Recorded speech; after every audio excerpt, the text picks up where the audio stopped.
You combine that we have Minkah Fitzpatrick and Terrell Edmonds in the secondary, and they're both in their prime. Now, I know a lot of people are down on Edmonds, but I think he's underrated. I think he's only going to be getting better.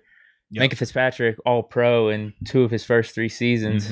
Is that going to be stopping anytime soon? So I think that only helps the secondary as a whole, especially the cornerbacks. But with the safety group, I think they're going to be better as well. You have Edmonds coming back. Edmonds, number 1. Good tackler. We already said that. We thought that he did improve from a coverage standpoint. Still is not going to be on Minkah's level just yet. And I think that's the biggest reason why you have that divide in terms of how people view Edmonds, man. Along with just early on in his career where it wasn't what we wanted it to be from a coverage standpoint. But I think that he's a good player. And you're putting him out there with Minkah, who's coming off of an All-Pro, who's coming off of another Pro Bowl, who's coming off of another year in this system. Yeah, it's only going to get better for those guys back there. And I also like the fact that you bring in a Trey Norwood guy, right? Sure. A guy who's very versatile, is going to get a chance to learn behind those guys. Antoine Brooks, another guy, potentially learning behind those guys, right? Now, we know they're going to be used a little bit in terms of some of this, some of the tight end cover stuff, or potentially some of the nickel corner stuff for Trey and for Antoine. But as a whole, those are still good quality players in that safety group. So I like it, man.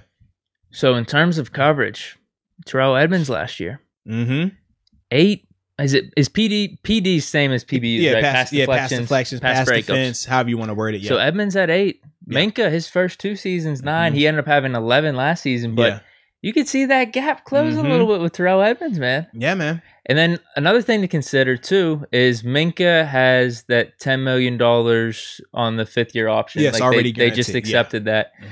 You got to think Minka's going to be a little bit motivated next year to where he could get to that TJ Watt spot where he's at right now, where you could negotiate your long-term, big-time deal next year. You want to have that type of play on the field. And then going to Terrell Edmonds, you're motivated because they didn't pick it up. Now it's like, oh, I want to prove them wrong. It's pretty much that simple. So they're in that. If you don't prove them wrong, you want to get paid somewhere else. They're in that sweet spot where both their games, they're steadily increasing, improving. They're hitting their primes. Minkah has already been a stud up to this point, and I think Terrell Edmonds been consistently improving. So I don't see why we wouldn't be better. I agree. You combine with that motivation I just talked about. It's no brainer for me. And if Taco Meat Deke says it, then you know it's fact, man. You can take that to the bank, cash it even on a Sunday at 3 o'clock. It does not matter.